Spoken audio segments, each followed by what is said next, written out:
going to try to make this video quick here before Clark wakes up. It's Wednesday morning right now, and if you've been wondering why there hasn't been any videos uploaded to my channel in the last couple days, it's because my dad is in the hospital right now. He's not doing very well. Just to fill you in, if you haven't been subscribed to my channel for very long, my dad back in October of last year was diagnosed with pancreatic cancer and also lung cancer at the same time.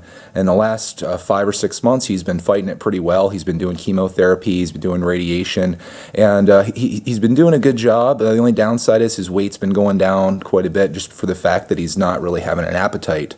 But things were going really well up until this last weekend. He started feeling short of breath, so on Saturday he went to the emergency room, and they basically gave him oxygen to be on when he came back home. So he came back home that night. He was there for a while, and then the next morning when he woke up, he was still having trouble breathing. So he actually called 911, and they came and they took him into the hospital again. And this time they basically admitted him just for the fact that he was having no air get into his lungs. His lungs were completely blocked for the most part. So they put him on this BiPAP machine, which is like this huge respirator, and it's a thing that goes over your entire face. And they gave him like an antibiotic in his IV to hopefully clear up his lungs. And that unfortunately didn't work. I spoke to the doctor, and he said the ailments my dad has right now are, there's 3 things that he's battling. He has acute respiratory failure. The second thing is pneumonia, and then the third thing is pulmonary edema, which is fluid in your lungs. And all of these things combined have created a real mess. They basically said his lungs are like a whiteout. So he has this respirator on, and from what I could see on the machine, I don't know the specifics of this thing, but he's on like 40 to 50 liters of oxygen, which is an incredibly high amount. I mean, most people that are on oxygen are on like 2 liters, 3 liters, 5 liters per minute. This is 40 or 50 liters per minute. And the downside of that is that he can't communicate. I go in to visit him, and I basically have to have him write everything down that he wants to say, and it's really heartbreaking.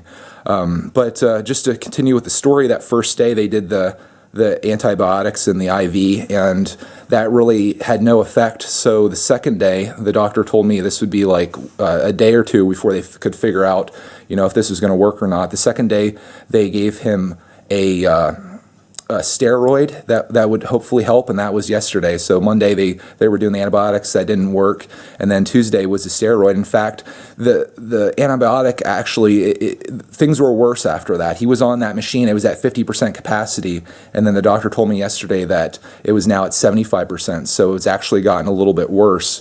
And she basically said that today will be the day that we kind of find out whether this is going to work or not, because that respirator that he's on, it's over his entire face. He can't eat with it on. He can barely take a drink. Like when I was there, I asked the nurse, like he wrote down that he was thirsty, and he wrote "hurry!"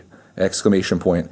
And I called the nurse in, and basically they take the mask off temporarily. He sucked in some ginger ale through a straw, and they immediately put it back on because he couldn't get any air. He wrote that he was scared to take it off, but I said, well, you got to get something to drink, because they have him on like Lasix, where they're trying to get the fluid out of him. So he's kind of getting dehydrated as time goes by. So that's where we were yesterday, and then I think today is going to make the determination on what's going to happen. The doctor said the best case scenario is that he gets to come home and he'd pretty much be stuck in bed, but he would have oxygen on, but he'd be able to be home for the rest of his time, and they would have hospice come in. The other thing is, if this doesn't work, if they can't get this fluid out of his lungs, which they're kind of trying their last measures now, eventually they have to make the decision whether to basically take that mask off of him, because you can't live on that forever. The only other thing they could do would be to put one of those tubes down his throat, which would breathe for him. But if they did that, he would be on that forever, and essentially he would just be a body there. He'd be a mind. He'd be able to look around and stuff, but he'd be on this machine that's keeping him alive, and he doesn't want that. And the downside is right now, sort of, that the machine that he is on is keeping him alive.